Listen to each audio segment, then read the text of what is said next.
بسم اللہ الرحمن الرحیم۔ السلام علیکم۔ یہ پارٹ 37 ہے۔ آج ہم آپ کے لیے ناول لا رہے ہیں ٹوٹا ہوا تارا، آواز کانیتا، مصنف سمیرہ شریف دور، پیشکش بک شیئر پاکستان آڈیو لائبریری۔ یہ ناول مکمل ہے۔ دیگر معلومات اور کتابوں کے لیے آپ رابطہ کر سکتے ہیں۔ واٹس ایپ نمبر 03332495,373 یا پھر کال نمبر 0300291960 پہ محمد اظہر لطیف سے۔ تو آئیے سنتے ہیں ناول ٹوٹا ہوا تارا کا پارٹ 37 صفحہ نمبر 328 سے۔ شائستہ بھابھی کے ماہر ہاتھوں نے اسے اس طرح سنوارا تھا کہ وہ دلہن کی طرح سج کر بہت حسین لگنے لگی تھی۔ زیور کی آرائش اس نے صرف گلے، ہاتھوں اور کلائیوں کی حد تک رکھوائی تھی، باقی بندیاں وغیرہ رہنے دی تھی۔ اس کے لمبے بالوں کی کوئی سٹائل بنانے کے بجائے بھابھی نے ویسے ہی مانگ نکال کر چٹیاں گوند کر پھول سجا دیے تھے۔ اس کے ہاتھ پیروں پر مہندی کا بہت پیارا رنگ آیا تھا۔ اس نے زندگی میں فرسٹ ٹائم مہندی لگوائی تھی اور جی بھر کر رنگ آیا تھا۔ ہائے شیوار، مہندی کا رنگ دیکھ کر لگتا ہے کہ تم سے مصطفیٰ بھائی بہت محبت کرتے ہیں۔ ماریا تو اس کے ہاتھ پیروں پر ایک دم فدا ہو گئی تھی۔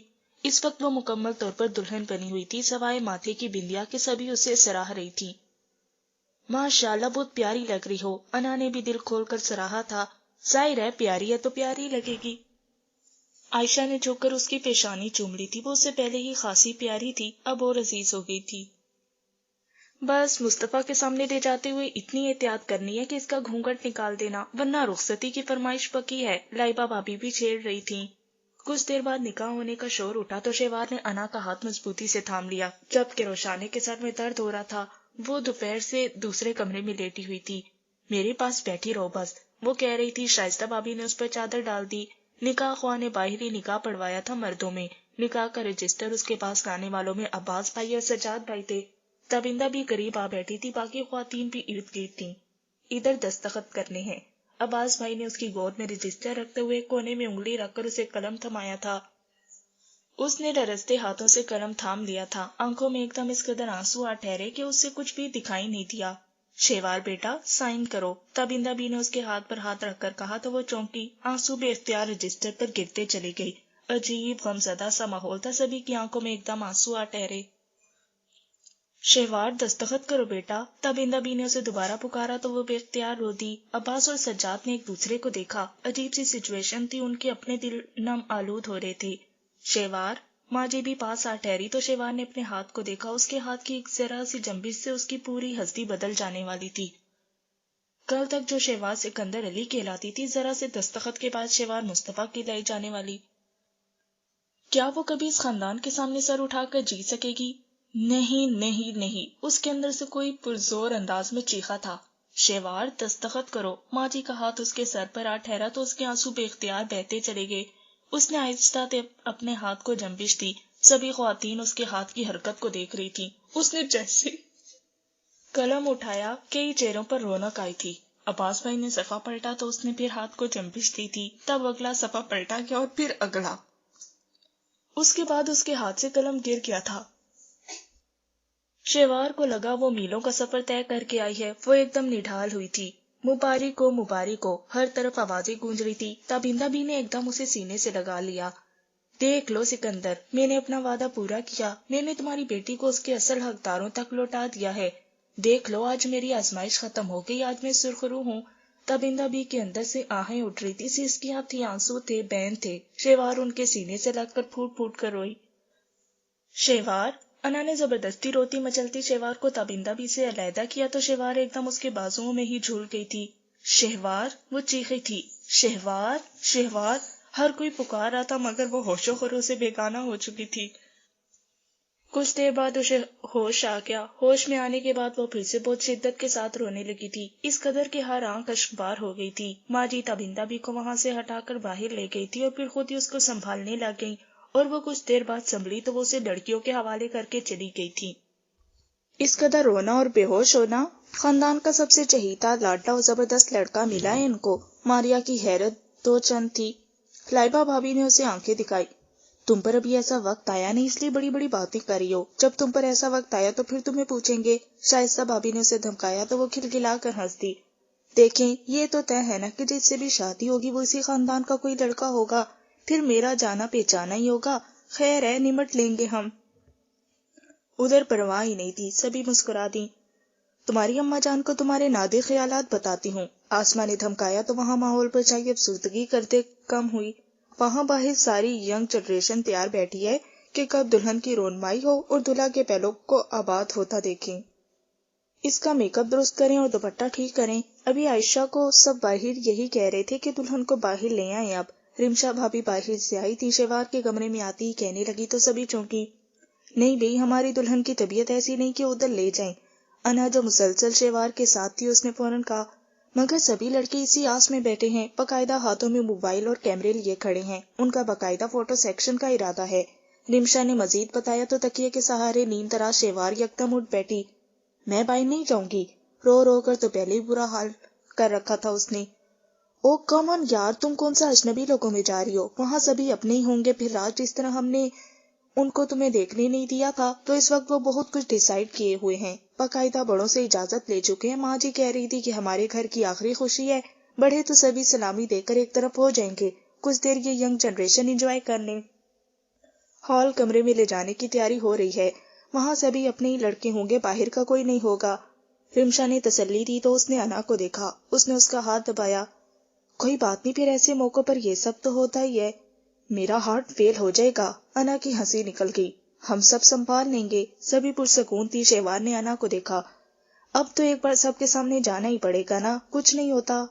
ہم سب ایسا کریں گی کہ صرف تمہیں تب تک وہاں بیٹھنے دیں گی جب تک سارے بڑے سلامی دیں گے، اس کے بعد رات کی طرح لڑکوں کو موقع دیے بغیر تمہیں نکال کر لے آئیں گے۔ شائستہ بھابھی نے تسلی دی تو وہ چپ ہو گئی۔ انہوں نے آگے بڑھ کر اس کا میک اپ ٹھیک کیا جو رونے دھونے کا کافی بہہ چکا تھا۔ دوپٹہ نئے سرے سے سیٹ کر کے گھونگھٹ نکال دیا۔ اس طرح کے گھونگھٹ اٹھا کر دیکھے بنا دلہن کا چہرہ دکھائی نہیں دیتا تھا۔ اس سے شیوار کو قدرے تسلی ہوئی تھی۔ عائشہ اور صبا سے لینے آئے، اس نے تب بھی انا کا ہاتھ نہیں چھوڑا تھا۔ آج تو تم بالکل بچوں والا بہیو کر رہی ہو، چھوڑ دو بیچاری کا ہاتھ، یہ بھی باہر ہمارے ساتھ ہی ہوگی۔ عائشہ نے ڈپٹا تو فوراً اسے ہاتھ چھوڑنا پڑا۔ وہ لوگ اسے لے کر ہال میں آئی تو سبھی نے کھڑے ہو کر اسے ویلکم کیا۔ مصطفیٰ کی آج چھپی نرالی تھی، بلیک 3 پیس اور ٹائی میں ملبوس۔ وہ آج عام روٹین سے بہت مختلف لگ رہا تھا۔ انداز تو ہمیشہ سے زیادہ پر اعتماد تھا، مگر آج آنکھوں کی چمک سے یوں لگ رہا تھا کہ گویا دنیا فتح کر لی ہو۔ انا نے دیکھ کر سراہا۔ واو! دلہن کو لا کر مصطفیٰ کے پہلو میں بٹھایا گیا تو لڑکوں نے شرارت سے آوازیں نکالی۔ شیوار کا سر مزید جھک گیا۔ وہ تو گھونگھٹ تھا، ورنہ بدحواسی اس کے چہرے سے صاف نظر آ رہی تھی۔ بابا صاحب، شاہزیب صاحب، حسن انکل اور دیگر مرد حضرات بھی ادھر ہی تھے، اس لیے لڑکے فی الحال دائرۂ تمیز میں ہی تھے۔ باری باری سبھی نے دلہا دلہن کو سلامی، دعاؤں اور پیار سے نوازا۔ مرد حضرات سلامی دے کر وہاں سے چلے گئے تو اب خواتین کی باری تھی، اور خواتین کے سامنے سبھی شیر ہو جاتے تھے۔ اب بھی ایک دم یہی حال ہوا، بس تابندہ بھی منظر سے غائب تھیں، وہ شاید کسی کام سے باہر تھیں۔ دلہن کا چہرہ تو دکھا دیں۔ ماں جی نے جیسے ہی جھک کر اس کا چہرہ دیکھ کر اس کی پیشانی چومی تو کہیں سے آواز آئی، دلہا صاحب فرمائش کرتے تو ہم غور بھی کرتے، اب ہر ایرے غیرے کو دلہن نہیں دکھائیں گے ہم۔ صبا نے شرارت سے کہا تو ایک زبردست قہقہ پڑا۔ عدیل بھائی سن لیں، آپ کو آپ کی مسز ایرا غیرہ کہہ رہی ہیں۔ زبیر نے کہا تو وہ سبب چھیم گئی، یہ زیادتی ہے۔ پھر کوئی اور بولا، انداز دہائی دینے والا تھا، دلہا میاں کے ساتھ۔ شائستہ نے شرارت سے کہا تو پھر سب ہنس دیے۔ لو مصطفیٰ، یہ دلہن کو پہناؤ۔ ماں جی نے اپنے پرس میں سے 2 بہت ہی نفیس اور خوبصورت کنگن نکال کر مصطفیٰ کو تھمائے۔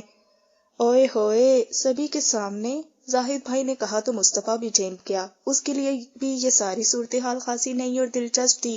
خوبصورت بھاری جوڑے میں آج شیوار کا وجود آجشا لگ رہا تھا، یوں کہ نگاہ اسی وجود پر جم کر رہ جائے، مگر چہرہ دکھائی نہیں دے رہا تھا۔ ہاں تو اس کی جائز منقوہہ ہے، جو مرضی کرے۔ عائشہ نے لڑکوں کو آنکھیں دکھاتے اور جوش میں آ کر جوابی کارروائی کی تھی سبھی کے سامنے۔ لڑکے اتنے بدتمیز تھے کہ سبھی لڑکیاں ہنس دی، بلکہ جھینپ کر رہ گئیں۔ عائشہ کہہ کر پچھتائی۔ ماں جی نے شیوار کا ہاتھ پکڑ کر مصطفیٰ کو تھمایا تاکہ وہ کنگن پہنا سکے۔ مصطفیٰ نے دیکھا مہندی، گجرے اور کنگن سے سجا اس کا ہاتھ لرز رہا تھا۔ مصطفیٰ نے غیر محسوس انداز میں اس کا ہاتھ پر اپنی گرفت سخت کی اور نرم سبک مہندی کے گل بوٹوں سے سجا ہاتھ اس وقت بہت دل فریب لگ رہا تھا۔ مصطفیٰ کی نگاہ بے اختیار اس کے پاؤں کی طرف گئی تھی، مگر لمبے فراک کے گھیر میں اس کے پاؤں چھپے ہوئے تھے۔ مصطفیٰ نے آہستگی سے اسے کنگن پہنائے، بہت احتیاط اور محبت سے سبھی لڑکوں کا اشتیاق دیدنی تھا۔ عباس بھائی اور سجاد مصطفیٰ کے عقب میں کھڑے تھے۔ دیکھو ہاتھ کیسے تھاما ہوا ہے، کوئی شریر لڑکا بولا تو شیوار نے تیزی سے ہاتھ کھینچ لیا۔ ماں جی پلیز دلہن کا گھونگھٹ اٹھا دیں، صرف ایک جھلک دیکھنے دیں، ہم پر نہیں تو اپنے بیٹے پر ہی ترس کھا لیں، بیچارے کے دل کے ارمان پورے ہو جائیں گے ایک جھلک سے ہی۔ آفاق بھائی کی شریر آواز آئی، ماں جی بھی ہنس دی۔ وہ گھونگھٹ اٹھانے لگی تو انا نے ایک دم آگے بڑھ کر ان کا ہاتھ پکڑا۔ آنٹی پلیز نہیں، یہ فاؤل ہے۔ مصطفیٰ بھائی نے اگر دیکھنا ہے تو وہ روم میں اکیلے جا کر دیکھ لیں، ادھر نہیں۔ اس کے کہنے پر ماں جی ہنس دی اور پھر دونوں کو پیار اور دعائیں دے کر اٹھ گئیں۔ یہ زیادتی کی ہے آپ نے ہمارے ساتھ، دلہن کے رخ زیبا کے بغیر تصویریں خاک اچھی لگیں گی۔ لڑکے اب انا کو آنکھیں دکھا رہے تھے۔ انا نے آج گرے اور آف وائٹ نگوں والا سوٹ زیب تن کیا ہوا تھا۔ میک اپ کے نام پر اس نے صرف ہلکی سی لپسٹک لگائی ہوئی تھی، مگر وہ اچھی خاصی پیاری لگ رہی تھی۔ دور کھڑے حماد نے کئی بار اسے دیکھا، اسے یہ لڑکی بہت اچھی لگ رہی تھی۔ اس نے دور سے ہی اپنے موبائل میں اس کی تصویر کھینچ لی تھی۔ کوئی بات نہیں، کیمرہ آپ ہمیں دے دیجئے گا، ہم روم میں جا کر تصویریں بنا لیں گی اور پھر واپس کر دیں گی۔ انا کا انداز پورے اعتماد تھا۔ لڑکے ایک دوسرے کا منہ دیکھ کر رہ گئے۔ اب وہ اس مہمان لڑکی کو بھلا کیا کہتے، خاندان کی لڑکی ہوتی تو صاف جواب دیتے۔ اس کے بعد دیگر خواتین نے باری باری آ کر دلہن کا چہرہ دیکھا اور پھر سلامی دی۔ یہ سلسلہ کچھ دیر تک چلتا رہا۔ جیسے ہی خواتین باہر نکلی، لڑکیوں نے ایک دوسرے کو اشارہ کیا۔ ان کا ارادہ اب دلہن کو یہاں سے نکالنے کا تھا۔ یہ اشارے بازی کس لیے ہو رہی ہے؟ سجاد بھائی نے فوراً نوٹ کیا۔ آپ کے لیے تو نہیں ہو رہی، انا نے کہا تو وہ لاجواب سے ہو گئے۔ انا نے آگے بڑھ کر شیوار کا ہاتھ پکڑ کر اسے اٹھانا چاہا تو سبھی لڑکے چیخ اٹھے، یہ کیا کر رہی ہیں آپ؟ عدیل فوراً آگے آیا۔ دلہن کی طبیعت ٹھیک نہیں، اس کو کمرے میں لے جا رہی ہوں، انا نے ہی جواب دیا۔ ہرگز نہیں، رات بھی آپ لوگوں نے یہی کیا تھا، اب تو دلہن دیکھے بغیر ہم جانے نہیں دیں گے۔ زبیر اور آفاق بھائی بھی میدان میں اتر آئے تھے۔ انا نے سبھی لڑکیوں کو دیکھا، شائستہ بھابی نے نفی میں گردن ہلائی۔ ماریا بھی انا کے دوسری طرف آ گئی تھی۔ لڑکوں کے چیخنے تہائیاں دینے کے باوجود دونوں نے دائیں بائیں سے شیوار کو تھام کر آگے قدم بڑھا دیے۔ مصطفیٰ یار تم بھی تو بولو، تمہارا دل نہیں کر اپنی دلہن کو دیکھنے کو؟ زبیر نے مصطفیٰ کو میدان میں اتارنا چاہا۔ کوئی اور لڑکی ہوتی تو اس کو ایک طرف کر کے خود ہی گھونگھٹ الٹ دیتے، مگر وہ مہمان تھی سو اس کو کچھ نہیں کہہ سکتے تھے، سبھی لحاظ کر رہے تھے۔ فی الحال تو کوئی حسرت نہیں دیکھنے کی، اب ہماری جائز ملکیت ہے، ساری عمر انہی کو تو دیکھنا ہے، کیا فائدہ اب دیکھ کر دل خراب کرنے کا؟ مصطفیٰ بولا تو انا کے قدم رک گئے۔ کیا اب ایسی بھی بدصورت نہیں ہے کہ آپ کو دیکھ کر برا لگے؟ اس نے فوراً کہا تو لڑکوں کے کہکے نے احساس دلایا کہ وہ کچھ غلط کہہ گئی ہے۔ اس نے اپنی زبان دانتوں تلے دبا لی۔ اتنی حسین ہوتی تو تم لوگ چہرہ ہی کیوں چھپاتی؟ لڑکوں کی طرف سے جوابی حملہ ہوا۔ وہ لوگ وہیں جم کر رہ گئی تھی، اب بات ان کی عزت کی تھی۔ یہ گھونگھٹ محض فارمیلٹی تھی، ماریا نے بھی کہا۔ ان میں سے کسی کو بھی بدصورتی والا طعنہ ہضم نہیں ہوا تھا۔ ہاں میں نے سنا ہے، کوئی کہہ رہا تھا کہ دلہن خاصی بدصورت لگ رہی ہے، ذرا بھی روب نہیں آیا۔ زبیر نے بہت سنجیدگی سے کہا تو شائستہ بھابی نے دل تھاما۔ ہائے، یہ ہوائی کس نے اڑائی؟ شائستہ چیخیں۔ یہ شائستہ بھابی کے ہاتھوں کا کمال ہے، سنا نے انہوں نے ہی تیار کیا محترمہ کو، اب ان کے ہاتھوں کی پول کھل رہے ہیں تو دلہن کا چہرہ چھپا دیا، عدیل نے کہا اور شرارت سے شائستہ کو دیکھا جس نے انتہائی غصے سے اسے دیکھا۔ خوامخواہ اتنا برا تیار نہیں کرتی میں، چلیں مان تو رہی ہیں کہ کچھ حد تک تو برا تیار کر لیتی ہیں، وہ سب کون سا کم تھے، رج کے زج کر رہے تھے۔ ہاں اس بات کا تو میں بھی گواہ ہوں، روز کمرے سے چیخیں مار کر باہر بھاگتا ہوں۔ زاہد بھائی بھی ان کی شرارت میں شامل ہو گئے اور شائستہ بھابی کے واقعی دل پر لگی تھی یہ بات۔ کوئی نہیں، میرے ہنر کی کسی کو قدر ہی نہیں، خود ہی دیکھ لیں کتنی پیاری لگ رہی ہے آج شیوار۔ بھابی نے ایک دم جذبات میں آ کر بغیر سوچے سمجھے شیوار کا گھونگھٹ الٹ دیا۔ واو، اوئے ہوئے، جیو بھابی۔ لڑکوں نے تو باقاعدہ بھنگڑا ڈالنا اور تالیاں پیٹ شروع کر دی تھیں۔ مصطفیٰ کی بھی نگاہ اٹھی تو گویا جم سی گئی۔ وہ حسین تو تھی ہی مگر اس روپ دو آتشا ہوا تھا۔ روایتی دلہنوں کی طرح زیورات سے اجتناب کیا گیا تھا، مگر حسن سوز حسن دیکھنے والے کی پہلی نگاہ میں ہی مبہوت کر دینے کو کافی تھا۔ سبھی مبہوت ہوئے تھے۔ یہ کیا کر دیا آپ نے؟ لڑکیوں کو لڑکوں کی ساری شرارت جب سمجھ میں آئی تو انہوں نے سر پیٹ لیے۔ شائستہ بھابی نے خود زبان دانتوں تلے دبا لی اور سب سے برا شیوار کا حال تھا۔ اس نے فوراً چہرہ موڑ اور ماریا نے تیزی سے دوبارہ گھونگھٹ الٹ دیا۔ اب کیا فائدہ، ہم نے تو دلہن دیکھ لی ہے۔ عباس بھائی نے بھی ہنس کر کہا، آپ سے کیا پردہ، آپ تو نکاح نامے پر سائن کروانے آئے تھے، پردہ تو ان سب سے تھا۔ شائستہ نے اپنی حرکت پر شرمندہ ہوتے ہوئے کہا، دراصل ہم دونوں دلہن کی طرف سے گواہوں میں شامل تھے نا، اس لیے ہمیں ہی آنا پڑا۔ سجاد بھائی نے وضاحت دی۔ چلو تم شیوار کو اندر لے جاؤ، اب ادھر ایک منٹ بھی نہیں رکنا۔ بدتمیز کہیں کے، لے کر ساری عقل ہی کھا گئے، ذرا بھی سمجھ نہیں آئی کہ تیش دلا رہے ہیں۔ شائستہ نے ناراضی سے لڑکوں کو دیکھتے ہوئے کہا تو دونوں نے قدم بڑھا دیے۔ دیکھیں اس میں بھی آپ کا کوئی قصور نہیں، ساری بات بلکہ کمال تو زاہد بھائی کا ہے، کیا دانا دل پر لگا ٹھا کر کے، زبیر نے کہا تو وہ جھیم گئی۔ چلو اس بہانے ہمارے دلہا میاں نے اپنی منکوہا کو تو دیکھ لیا۔ مصطفیٰ کا مسکراتا چہرہ عدیل کو اس کی طرف مبذول کر رہا تھا۔ وہ سب دلہن کو نکال کر لے گئی تھیں، اب ادھر بیٹھنا فضول تھا، جانتا تھا کہ اب سب مل کر اس کا ریکارڈ لگائیں گے۔ مجھے ویسے بھی کوئی فرق نہیں پڑتا، مصطفیٰ نے سنجیدگی سے کہتے کندھے اچکاتے باہر کی طرف قدم بڑھائے تو سبھی نے اس کا رستہ روکا۔ کدھر؟ میں احسن اور ولید کی خیر خبر لے لوں، خواتین کی وجہ سے وہ اندر تو نہیں آ رہے تھے، صرف نکاح کے دوران آئے تھے اور پھر نکل گئے تھے، مجھے ان کی فکر ہو رہی ہے کہیں بور نہ ہو رہے ہوں۔ اس نے یہاں سے بھاگنے کا بہانہ بنایا، ورنہ جانتا تھا ایک دفعہ اگر ان کے ہاتھ لگ گیا تو بری طرح شامت آئے گی۔ چلو پھر سبھی ادھر ہی چلتے ہیں، ان کے پاس ہی بیٹھ کر محفل جماتے ہیں۔ آفاق نے فوراً پروگرام ترتیب دیا تو سبھی لڑکے مل کر باہر کی طرف چل دیے۔ دیکھو کتنے بدتمیز ہیں، اور میں بھی کتنی پاگل ہو گئی کہ یہ سب اصل میں چاہ کیا رہے ہیں، ذرا بھی اندازہ نہ لگا پائی۔ بھابھی شرمندہ تھیں اور لڑکوں کی شرارت پر ہنس بھی رہی تھی۔ اس میں آپ کا بھی اتنا قصور نہیں جتنا زاہد بھائی کی تانا بازی کا تھا، صبا نے کہا تو وہ ہنس دی۔ ہاں واقعی ان کی بات تو دل پر لگی تھی، انہوں نے برملا اعتراف کیا۔ مصطفیٰ بھائی کو دیکھا تھا کیسی ان کی نگاہ شیوار کے چہرے پر جم سی گئی، اور باقی سارے لڑکے بدتمیز وہ بھنگڑا ڈالنے تالیاں پیٹنے لگ گئے تھے۔ آسما نے بھی ایک نقطے کو اٹھایا تو انا کی توجہ فوراً اس طرف مبذول ہوئی۔ کیا واقعی مصطفیٰ بھائی نے دیکھا تھا؟ ایسا ویسا میری نگاہیں بھی مصطفیٰ پر ہی تھیں، ان کی آنکھوں میں ایسی چمک در آئی تھی کہ جس کی کوئی حد نہیں۔ ریمشا نے بھی ہنس کر کہا تو انا نے شیوار کو دیکھا، وہ بغیر توجہ دیے گھٹنوں پر سر رکھے ہوئے تھی، اندر آتے ہی وہ چینج کرنا چاہتی تھی مگر سبھی نے زبردستی بٹھا لیا۔ مگر ان کے جملے تو بڑا دل توڑنے والے تھے، انا نے کہا۔ چھوڑو، یہ سارے مرد جب شوہر بنتے ہیں نا تو ایسے ہی بیویوں کو ستاتے ہیں، بلکہ دل جلاتے ہیں۔ تم بتاؤ روشنی کہاں ہے؟ صبا کی زبان سے زیادہ اس کا تجربہ بول رہا تھا۔ نکاح کے وقت بھی صرف ایک جھلک دیکھی تھی، پھر نظر نہیں آئی، وہ دوسرے کمرے میں سو گئی ہے، پتہ نہیں کیا ہوا ہے کہ یہاں آتے ہی اس کے سر میں درد ہونے لگ گیا ہے، میں نے ٹیبلٹ دی تو لے کر سو گئی، بس نکاح کے بعد 1-2 منٹ باہر آئی تھی۔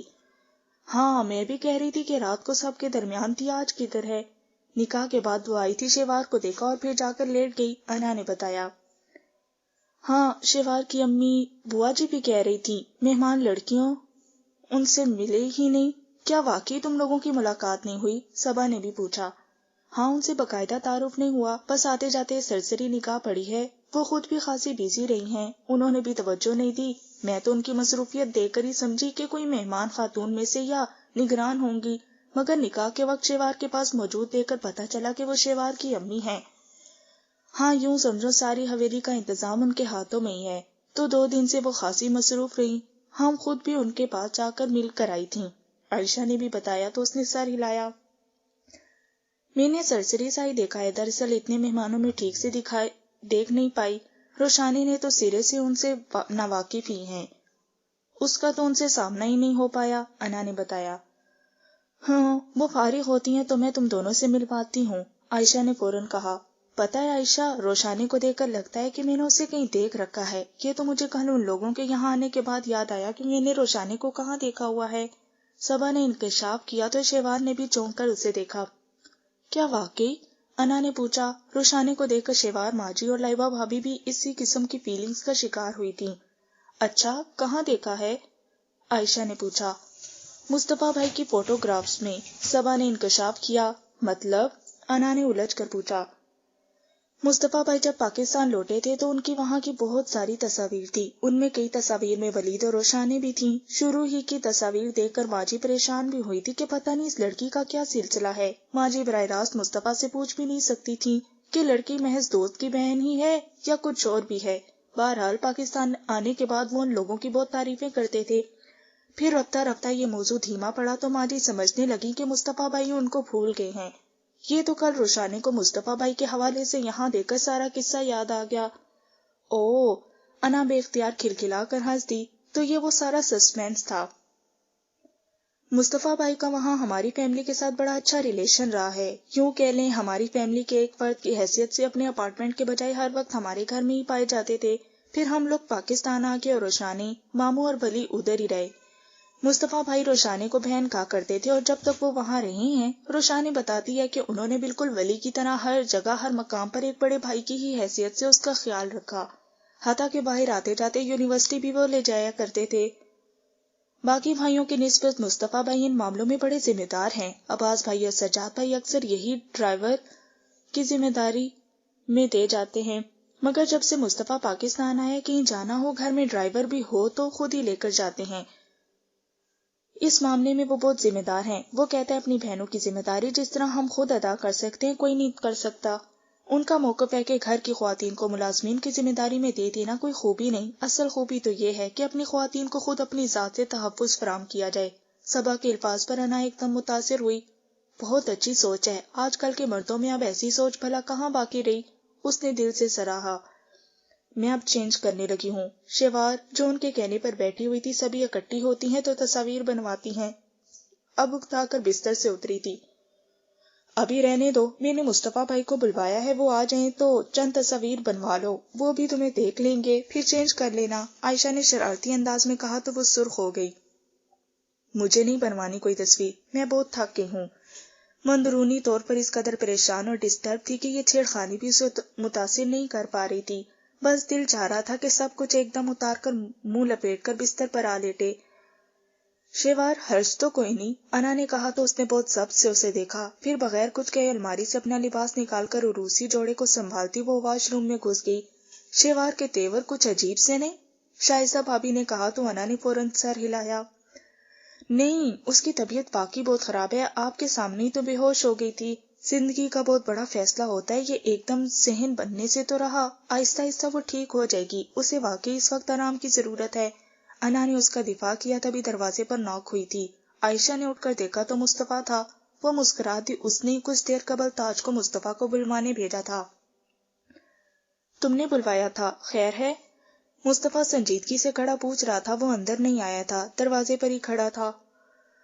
ہاں بلوایا تو تھا کہ آ کر اپنی دلہن کو دیکھ لو، ساتھ میں تصاویر بھی بنوا لینا، مگر شیوار کی طبیعت ٹھیک نہیں، وہ چینج کرنے چلی گئی ہے، اس نے بتایا۔ اوہ، میں سمجھا کہ پتہ نہیں کیا معاملہ درپیش ہے جو تاج کو بھیج کر بلوایا۔ ایسے فضول کاموں کی توقع مجھ سے مت کرو، وہ کچھ خوفی سے کہہ کر پلٹا تو عائشہ فوراً سامنے آئی۔ کیا بات ہے، ادھر تم خفا تیور لیے ہوئے ہو، ادھر وہ بھی پریشان ہے، کوئی بات ہوئی ہے کیا؟ یہ نکاح تو طے تھا نا؟ دھیمے لہجے میں عائشہ نے کہا تو مصطفیٰ نے گہرا سانس لیا۔ میں نارمل ہی ہوں، خفا نہیں ہوں، اب ان محترمہ کا کیا ری ایکشن ہے مجھے خبر نہیں، اس نے اپنے دفاع میں کہا۔ وہ محترمہ اب تمہاری بیوی ہوتی ہیں؟ عائشہ نے لطیف سی شرارت کرنا چاہی، وہ بھی بالکل جائز ملکیت۔ شائستہ بھابی بھی قریب آ گئی تھی اور ہنس کر کہا، اب ادھر آ ہی گئے ہو تو اندر آنے میں کیا حرج ہے، اتنے لوگوں میں ایک نظر خاک اچھی طرح دیکھا ہوگا، اب دیکھ لو۔ بھابی نے شرارت کی تو وہ مسکرا دیا۔ مصطفیٰ نے ان کے عقب میں کمرے میں جھانکا، وہاں چند ایک کے علاوہ تقریباً سبھی ہی تھیں۔ اتنے ہجوم میں؟ اوئے ہوئے، اب زیادہ خوش فہمیوں میں مت پڑ جانا، تمہاری بہن نے بلوایا ہے تو ہم رعایت دے رہے ہیں۔ مائنڈ اٹ، ابھی صرف نکاح ہوا ہے، رخصتی نہیں، علیحدگی میں ملنے کی بات تو رخصتی کے بعد ہی کرنا۔ بھابی نے اس کے جملے پر گرفت کی تھی۔ عائشہ ہنس دی۔ اگر میں علیحدگی میں بھی ملنے کی خواہش کروں تو کسی کو اعتراض کرنے کی جرت نہیں ہونی چاہیے، کیوں آفٹر آل اب میرے پاس باقاعدہ ملنے کا پرمٹ موجود ہے، جس کی ایک چشم دید گواہ آپ بھی ہیں۔ وہ کون سا کام تھا؟ بھابی کا جملہ ان پر ہی الٹ دیا۔ تبھی لباس چینج کر کے وہ واش روم سے نکلی تھی۔ اس کی لمبی چٹیا پھولوں کی گندی پشت پر موجود تھی، دوپٹے کے تکلف سے بے نیاز اور روسی لباس بائیں بازو پر لیے وہ باہر نکلی تو اس بات سے بے خبر تھی کہ مصطفیٰ دروازے کی دہلیز پر کھڑا ہے۔ چہرے پر اب بھی میک اپ موجود تھا، زیورات بھی جوں کے توں تھے، بس لباس بدلا تھا، سادے سے لباس میں اس سنگار کے سبب اس کا حسن برقرار تھا۔ مصطفیٰ کی نگاہیں اس کے وجود پر جم سی گئیں۔ آ جاؤ اب اندر، کیا یاد کرو گے کہ ہم نے تمہیں تمہاری دلہن دیکھنے دی ہے؟ بھابی نے اس کی آنکھوں کی لپک واضح محسوس کی تھی۔ ہلکا سا مسکرا کر شرارت سے کہتے انہوں نے دروازہ کھول دیا۔ شیوار نے پلٹ کر دیکھا تو ساکت ہو گئی، اسے عائشہ کی بات مذاق ہی لگی تھی، وہ سوچ بھی نہیں سکتی تھی کہ مصطفیٰ واقعی یہاں آ جائے گا۔ اس نے فوراً پلٹ کر اسی عروسی جوڑے کا دوپٹہ سر پر لیا تھا۔ وہاں موجود سب لڑکیاں ہنستی تھی۔ انہیں مصطفیٰ کی موجودگی اور شیوار کی بوکھلاہٹ نے بڑا محظوظ کیا تھا۔ اکیلے ہی آئے ہیں یا باقی ٹیم بھی ہمراہ ہے؟ صبا نے مسکرا کر پوچھا۔ اتنا کم عقل نہیں ہے تمہارا بھائی؟ عائشہ نے پیغام دے کر بلوایا تھا، وہ بھی شیوار کے کمرے میں۔ دروازے پر نوک کرتے وقت نیند میں نہیں تھے، حواس میں تھے کہ یہ شیوار کا ہی کمرہ ہے۔ ایسے میں پوری ٹیم کو ساتھ لا کر اپنا چانس مس نہیں کروانا تھا محترم نے۔ بھابھی بھی پوری کایا تھی۔ مصطفیٰ جھیم کر رہ گیا۔ مجھے تو خواہ بدنام کیا جا رہا ہے۔ مجھے تو یہی پیغام ملا تھا کہ باجی عائشہ اس کمرے میں بلوا رہی ہیں اور باقی سب کسی اور کمرے میں دلہن سمیت موجود ہیں۔ مصطفیٰ اب اندر آ گیا تھا، آرام سے سینے پر ہاتھ باندھ کر بھابھی کے جملے کا جواب دیا۔ ہاں، یہ بہانے تو وہ سچ سمجھے جو کم عقل ہیں۔ شیوار ساکت سی تھی، وہ نہ پلٹ سکتی تھی اور نہ ہی کہیں اور جا سکتی تھی۔ دل میں تو یہی خیال لیے اس دروازے تک آئی ہوگے کہ عائشہ تمہیں شیوار سے ملوا رہی ہے۔ بھابھی اتنی جلدی بخشنے والی نہیں تھی۔ سبھی لڑکیاں ہنس دی۔ چلیں ٹھیک ہے، ایسا ہے تو ایسا ہی صحیح۔ برائے مہربانی کچھ دیر کے لیے کمرہ خالی کر سکتی ہیں آپ لوگ؟ رخ موڑے کھڑی شیوار کو دیکھتے مصطفیٰ نے ایک دم کچھ سوچ کر کہا تو سبھی چونکی۔ نہیں، کمرہ خالی نہیں کرنا ہم نے۔ عائشہ نے فوراً انکار کر دیا۔ اس کے پیش نظر شیوار کی ذات تھی، یقیناً وہ بعد میں خفا ہوتی۔ کوئی حرج بھی نہیں، ہم کمرہ خالی کر دیتے ہیں، بیچارے کی خواہش ہے، آج کے دن پوری کر دیتے ہیں۔ اور شیوار ساتھ والے کمرے میں چلتے ہیں۔ شائستہ بھابھی تو اس وقت پورے موڈ میں تھی، فوراً کانپتی لرزتی شیوار کو بازو میں لیا تھا۔ انا نے ہنستے ہوئے سر تھاما۔ مصطفیٰ کی حالت دیکھنے والی تھی، اس نے بڑی بے بسی سے سبھی لڑکیوں کو دیکھا۔ مصطفیٰ نے آنکھوں ہی آنکھوں میں صبا کو کوئی اشارہ کیا۔ پہلے تو وہ تذبذب کی حالت میں کھڑی رہی اور پھر شیوار کی طرف بڑھی۔ شیوار کو رہنے دے، آپ باقی سب کو لے کر نکلیں یہاں سے۔ اب میرا بھائی سارے قصے کا برابر کا شراکت دار ہے۔ اگر وہ علیحدگی میں دلہن کو دیکھنا چاہتا ہے تو حرج ہی کیا ہے؟ صبا نے ان کی گرفت سے شیوار کا ہاتھ نکالا۔ اوئے ہوئے، بھائی کی طرف داریاں؟ ابھی بھائی جا کر ڈھنڈورا پیٹ دوں تو؟ بھابھی نے دھمکایا۔ کوئی بات نہیں، ہم زاہد بھائی کو بلوا لیتے ہیں، وہ آ کر لے جاتے ہیں آپ کو، مصطفیٰ نے سنجیدگی سے کہا تو بھابھی کی شکل دیکھنے والی تھی۔ آؤ لڑکیوں چلتے ہیں، آج کا دن ویسے بھی اسی کا ہے، ایک اور سرخوشی سے ہی کیا یاد کرے گا؟ بھابھی نے ہنستے ہوئے کہا تو مصطفیٰ مسکرا دیا۔ ذرہ نوازی ہے آپ کی، اس نے سر تسلیم خم کیا۔ بھابھی سمیت باقی سب بھی ایک ایک کر کے نکل گئی تھی۔ عائشہ اور انا کے نکلنے کے بعد صبا نے لرزتی کامتی شیوار کو بڑی شرارتی نظروں سے دیکھا۔ بالکل سادہ سوٹ میں روسی لباس کا دوپٹہ لیے بھی وہ بہت پیاری لگ رہی تھی۔ صبا نے اس کے ہاتھ سے لباس لے کر بستر پر رکھ دیا۔ صبا، اس نے روحان سے انداز میں اس کا ہاتھ تھاما تو اس نے مسکرا کر دیکھا۔ میرا بھائی اتنا خوفناک نہیں ہے کہ تم اتنا ڈرو، اس نے شرارت کی۔ اوکے چلتی ہوں، کچھ نہیں کہیں گے، بس تھوڑی دیر ٹھہریں گے اور پھر چلے جائیں گے، ہم باہر ہی ہیں، اس نے دھیمے سے اسے تسلی دی اور اپنا ہاتھ چھڑوا کر دروازے کی طرف بڑھی۔ مصطفیٰ بھائی دیکھیں، خیال رکھیے گا، پہلے اس کی طبیعت خراب ہے۔ جاتے جاتے اس نے تاکید کی تو مصطفیٰ مسکرا دیا۔ صبا باہر نکلی تو مصطفیٰ نے پلٹ کر دروازہ لاک کیا۔ ناول ٹوٹا ہوا تارا کا پارٹ 37 صفحہ نمبر 336 پر اختتام پذیر ہوا۔ بقیہ ناول کا حصہ آپ پارٹ 38 پہ سماعت فرمائیں۔